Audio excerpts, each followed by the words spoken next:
ഈ കിഴക്കൻ ഏറനാട്, പ്രത്യേകിച്ച് മലപ്പുറം ജില്ലയിലെ പല ഭാഗങ്ങളിലും ബ്രിട്ടീഷ് സർക്കാരിന്റെ കൊടും ക്രൂരതകൾക്ക് ഒരുപാട് യാതനകൾ അനുഭവിച്ച പ്രദേശങ്ങളാണ്. അങ്ങനെയുള്ള ഒരു പ്രദേശമാണ് ഈ നമ്മുടെ അങ്ങോട്ട് മഞ്ചേരി, വണ്ടൂർ, പാണ്ടിക്കാട്, കുണ്ടുതോട്, നിലമ്പൂർ പോലുള്ള പ്രദേശങ്ങൾ. അവിടെ ബ്രിട്ടീഷ് സർക്കാർ ഈ മലബാർ സ്വാതന്ത്ര്യ സമരത്തെ അടിച്ചമർത്തിയ കാലഘട്ടത്തിൽ അതിനുശേഷമുള്ള സ്ഥിതി വളരെ ദയനീയമായിരുന്നു. വീട്ടിൽ പുരുഷന്മാരില്ല, സ്ത്രീകൾ മാത്രം. ബെല്ലാരി ജയിലിലടച്ചു, ആൻഡമാൻ നിക്കോബാർ ദ്വീപ് നാടുകടത്തി വാഗൺ ട്രാജഡിയിൽ ഉൾപ്പെടുത്തി കൊന്നു. ആ സമയത്ത് സ്ത്രീകൾക്ക് പുറത്തിറങ്ങേണ്ടി വന്നു ജോലിക്ക് വേണ്ടി. അങ്ങനെ മറിയക്കുട്ടി എന്ന് പറഞ്ഞ ഒരു പെണ്ണ് പുറത്തിറങ്ങി. അവിടെ ഭർത്താവ് ഹസൻകുട്ടി ജയിലിലാണ്, ഭർത്താവിന്റെ ഉമ്മയെ പോറ്റി വളർത്താൻ വേണ്ടി. ഒരുപാട് സ്ത്രീകൾ ഉള്ളതുകൊണ്ടാണ് ഞാനിത് പറയുന്നത്. ഈ പെണ്ണ് പുറത്തിറങ്ങിയ സമയത്ത് വിറക് വെട്ടി വിൽക്കലൊക്കെയാണത് ജോലി. സാമൂഹ്യദ്രോഹികളായ ചെറുപ്പക്കാർ ഇവളോട് മോശമായ രീതിയിൽ പെരുമാറി. ബ്രിട്ടീഷ് ഈ ചെറുപ്പക്കാരെ മറിയക്കുട്ടി ആട്ടി ഓടിച്ചു. ഭർത്താവിനോടുള്ള സ്നേഹം മാത്രമാണ് അവരുടെ കൈമുതൽ. ആ സമയത്ത് ഈ ചെറുപ്പക്കാർ ദേഷ്യം കൊണ്ട് ഇവൾക്കെതിരെ കള്ളക്കഥകൾ പറഞ്ഞ് ജയിലിലേക്ക് കത്തയച്ചു. നിങ്ങൾ പോയതിനു ശേഷം ഭാര്യ അഴിഞ്ഞാടി ജീവിക്കുകയാണെന്നൊക്കെ പറഞ്ഞ് കത്ത് കിട്ടേണ്ട താമസം ഹസൻകുട്ടി ഇത് വിശ്വസിക്കുകയാണ്. എന്നിട്ട് വീട്ടിലേക്ക് കത്തയച്ചു, അവളെ പറഞ്ഞു വിടണമെന്ന്. പൊട്ടിക്കരഞ്ഞുകൊണ്ട് മറിയക്കുട്ടി പുലിക്കോട്ടിൽ ഹൈദർ സാഹിബിന്റെ അടുത്ത് ചെന്ന് ഈ കഥ പറയുകയാണ്. ഹൈദർ സാഹിബ് ഒരു പാട്ട് എഴുതി കൊടുക്കുകയാണ്, ഒരു വിരഹം നിറഞ്ഞ നൊമ്പരം നിറഞ്ഞ ഒരു കത്ത്. ഇത് ഞാൻ തന്നെ പറഞ്ഞ് നിങ്ങൾ കേട്ട് കാണും, പക്ഷേ ഈ സദസ്സിന്റെ പ്രാധാന്യം കണക്കിലെടുത്താണ് ഞാൻ പറഞ്ഞത്. ആ കത്തിലെ വരികൾ ഞാൻ പാടുന്നു, നിങ്ങൾ ശ്രദ്ധിക്കേണ്ട ചില വരികളുണ്ട്. ഈ അന്നൊക്കെ കത്ത് എഴുതുമ്പോൾ പാട്ടുരൂപത്തിലാണിത്. പോലുന്നിരു കണ്ണിൽ മണിമാരർ ഹസൻകുട്ടി പൂമാനം തെളിന്തുണർന്നിടുവാൻ കെട്ടി കവിത പോട്ടിയിടും നിതാ സ്വന്തം മറിയക്കുട്ടി. തേനാരെ ഉമൈ കത്തിൽ പറഞ്ഞേ ആ വിധമുള്ള തേടിച്ചിത്തരം കാട്ടി നടന്നോളല്ല, എനയൊരു തമ്മാടി തറവാട്ടിൽ പിറന്നോളല്ല. ഞാൻ ഉങ്കൾ വരവുങ്കാത്തിരിക്കുന്നു സുവാതോർത്ത് നായച്ചന്തിരനെ കണ്ടറൽ കൂടിത്തെ വിധമിൽ 4-5 സനത്തോളം കഴിഞ്ഞു മുത്തേ. ബല്ലാരിക്കുടേനൊട്ട് വരാൻ വല്ല വഴിയുണ്ടോ? വല്ലികൾ കവിയിടേക്ക് വരാൻ പാടുണ്ടോ? ഉമതെ വരുകിൽ കണ്ടിടാൻ വല്ല നിവൃത്തിയുണ്ടോ?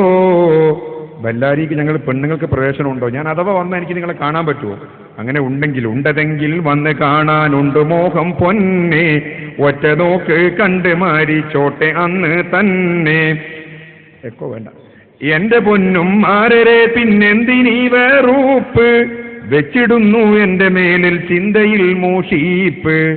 എന്നിട്ട് പറയാണ്, എന്നെ നിങ്ങൾ ഒയ്യെ തൊട്ടിട്ടില്ല മറ്റൊരാണ്, എമ്പിടുന്നു കൊണ്ടുവെട്ടി തങ്ങളെ കാലാണ്. കൊണ്ടോട്ടി തങ്ങളെ കാല് പിടിച്ച് ഞാൻ പറയാം, ഞാൻ ചീത്തയായിട്ടില്ല എന്ന്. ഈ കത്ത് അവിടെ എത്തിയപ്പോൾ ഭർത്താവിന് തെറ്റിദ്ധാരണ നീങ്ങിയെന്നും ജയിൽ വാസത്തിന് ശേഷം ഇവരുടെ ജീവിതം കൂടുതൽ സജീവമായി മുന്നോട്ട് പോയി എന്നുമാണ് ചരിത്രം പറയുന്നത്. നിങ്ങൾ ആലോചിക്കേണ്ട കാര്യം, ഈ കാലഘട്ടത്തിൽ ഇങ്ങനെ ഒരു കത്ത് എഴുതുകയാണെങ്കിൽ, ഒരു സംഭവം ഉണ്ടാണെങ്കിൽ 4 രാജ്യം അപ്പുറത്തേക്ക് ഭർത്താവ് വിസ എടുത്തു പോകും. കാരണം ആ തരത്തിലാണ് നമ്മളെ പുതിയ പാട്ടുകാർ പാട്ട് എഴുതുന്നത്. കുറച്ചുകൂടി ഗൗരവമായി, ഞാൻ ആരെയും കുറ്റം പറയുന്നതല്ല, ഈ പുതിയ കലാകാരന്മാരെ എനിക്ക് പരിചയമുള്ളവരാണ്, ഞാൻ ഇവരെ സ്നേഹിക്കുന്നവരാണ്. പക്ഷേ കുറച്ചുകൂടി ഗൗരവമായി ഈ മേഖലയെ ഇവർ കാണേണ്ടത്. കുടുംബ ബന്ധങ്ങളെ കൂട്ടിയിണക്കാൻ പോലും പാട്ടുകൾ പ്രവർത്തിച്ചിരുന്നു എന്നുള്ളതിന്റെ തെളിവാണിത്. ഒരുപാട് സംഭവങ്ങൾ, ഉപദേശിക്കുന്ന കാര്യങ്ങൾ, സ്വാതന്ത്ര്യ സമരം സേനാനികൾ. വീരപുത്രൻ എന്ന സിനിമയെക്കുറിച്ചൊരു വിവാദം ഉണ്ടല്ലോ. എത്ര മനോഹരമായിട്ടാണ് KS മുഹമ്മദ് കുട്ടി 1970-കളിൽ ഒരു പാട്ട് എഴുതിയത്. വെളുത്ത പിശാചി മണ്ണിൽ എന്ന് പറയാണ്, വിരളി പിടിച്ചോടുമ്പോൾ തളച്ചിടുവാനായി നമ്മെ നയിച്ച മഹാന മുഹമ്മദ് അബ്ദുറഹിമാൻ സാഹിബ് എന്ന പൂമാന. തോക്കുകൾ നീട്ടും മുമ്പിൽ വാക്കുകളാൽ ബോംബിട്ട് തൂക്കുമരം പുല്ലായി കണ്ടുള്ള മഹാന. ഭാരത മക്കള സ്വാതന്ത്ര്യത്തിന് പൊരുതിയ മോന. നമ്മുടെ നേതാക്കന്മാരെ കുറിച്ച്, വാപ്പക്കി തങ്ങളെ കുറിച്ച്, CH-നെ കുറിച്ച്, EMS-നെ കുറിച്ചൊക്കെ പാട്ടുകളുണ്ടായിരുന്നു. ഇതൊക്കെ നാം ആലോചിക്കും. ഇന്ന് അങ്ങനെയുള്ള ഒരു പാട്ട് നമുക്കില്ല. എല്ലാം ഞാൻ നേരത്തെ പറഞ്ഞ കാര്യത്തിലാണ്. നേരത്തെ പറഞ്ഞ കാര്യങ്ങൾ കുറച്ചുകൂടി സൗന്ദര്യമായി പ്രണയത്തെ നമ്മൾ കാണണം. പ്രണയത്തിനെ പാട്ട് എതിരെയൊന്നുമല്ല. എന്താണ് വളരെ മനോഹരമായിട്ടില്ലേ? മാഞ്ഞാളം കൊഞ്ചി കൊഞ്ചി കണ്ണും വെട്ടി ചാള കണ്ടാൽ പാഞ്ഞൊളിച്ചിടുന്നെന്തിനാണ്? നിന്റെ മാരനായി എടുക്കുവാൻ എന്നെ പറ്റുന്നില്ലെങ്കിൽ പിന്നെ ആരാണ് ഉലകത്തിൽ തേനേ? ഇങ്ങനെ പ്രണയം വളരെ മനോഹരമായി കൈകാര്യം ചെയ്തിട്ടുണ്ട്. ചിത്തിരം കൊത്തി മറിയും ചെമ്പകച്ചുണ്ടും ചിരിയും ശുദ്ധമാമലർ വിരിയും സൂക്ഷ്മമിൽ പാലെ കുറിയും കണ്ട് മോഹിച്ച് എൻ മലേരെ നമ്മളെല്ലാം രാജ്യക്കാരല്ലേ എന്നൊരു വിചാരവും സന്തോഷവും നിനക്കില്ലേ. ഇവിടെയാണ് കലക്കും സാഹിത്യത്തിനും വലിയ വലിയ കാര്യങ്ങൾ ചെയ്യാനുള്ളത്. 30 വർഷം മുമ്പ് PT അബ്ദുറഹിമാൻ എഴുതിയില്ലേ, മനുഷ്യൻ മനുഷ്യനെ സ്നേഹിച്ചു നോക്ക്, മനസ്സിനകത്തൊരു പള്ളിയുണ്ടാക്ക്, അതിലേത് ജാതിക്കും കേറാമെന്നാക്ക്, അതിൽ വേഗം നിസ്കാര പായ വിരിക്ക്, പടപ്പ് പാടപ്പോട് പിരിശത്തിൽ നിന്നോളി, പടച്ചോന്റെ കാരുണ്യം കിട്ടുന്നത് കണ്ടോളി. ഇങ്ങനെയുള്ള പാട്ടുകൾ ഇപ്പോഴാണ് കൂടുതൽ വേണ്ടത്.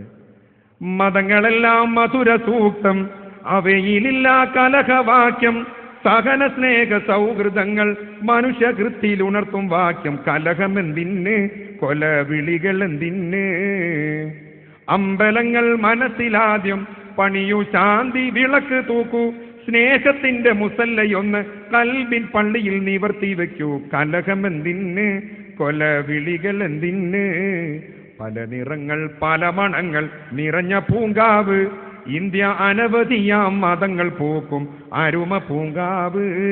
ഒരു മരത്തിൽ പല കിളികൾ ചിലച്ചിടും പോലെ ജനമിവിടെ പല ഭാഷകളും മൊഴിഞ്ഞു വാഴുന്നു.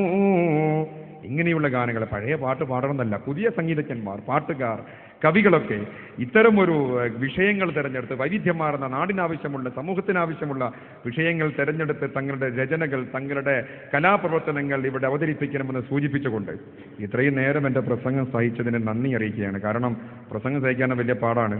അരമണിക്കൂറാണ് നമുക്ക് സഹിക്കാനുള്ള ശക്തിയെന്ന് ചാനലുകാർ കണ്ടുപിടിച്ചിട്ടുണ്ട്. 20 മിനിറ്റ് പരിപാടിയും 10 മിനിറ്റ് പരസ്യവും ഏതാണ്ട് ആ സമയമായി. നിങ്ങൾ എൻ്റെ പാട്ട് സഹിച്ചതിന് അതിലേറെ നന്ദി. ഞാൻ പാട്ട് പാടുന്ന ആളൊന്നുമല്ല, കാരണം ചാനലിൽ ഞാൻ പാടുന്ന നിങ്ങൾ കേട്ടിട്ടുമില്ല. ഈ കുട്ടികളെയും ഇങ്ങനെ കുടുംബങ്ങൾ, നാട്ടുകാരൊക്കെ ഒരു വല്ലാത്ത ഒരു സദസ്സാണെന്ന് എനിക്ക് തോന്നിയത് കൊണ്ട് മാത്രമാണ് ഞാനിങ്ങനെ കുറച്ച് കാര്യങ്ങൾ പറഞ്ഞതുകൊണ്ട് നിങ്ങളേറെ ക്ഷമയുള്ളവരാണെന്ന്, നിങ്ങളോട് ഞാൻ എന്നും നന്ദിയുള്ളവരാണെന്നും സൂചിപ്പിച്ചുകൊണ്ട് എന്നെ ക്ഷണിച്ചതിന് നന്ദി അറിയിച്ചുകൊണ്ട് ഇതിന് ശേഷം ഇവിടെ നടക്കുന്ന കലാപരിപാടികൾ തീരും വരെ നിങ്ങൾ കലാകാരന്മാരെ പ്രോത്സാഹിപ്പിക്കണമെന്ന് സൂചിപ്പിച്ചുകൊണ്ട് ഞാൻ അവസാനിപ്പിക്കുന്നു. നമസ്കാരം. ബഹുമാനപ്പെട്ട രക്ഷിതാക്കളെ, വിദ്യാർത്ഥിനികളെ, ഉമ്മ പെങ്ങന്മാരെ, ഗ്രീൻ പവറിൻ്റെ കരുത്തുറ്റ പ്രവർത്തകരെ, വേദിയിലിരിക്കുന്ന വിശിഷ്ടാതിഥികളെ, എല്ലാവർക്കും ഒറ്റവാക്കിൽ നന്ദി അർപ്പിച്ചുകൊണ്ട് നിർത്തുന്നു. അസ്സലാമു അലൈക്കും.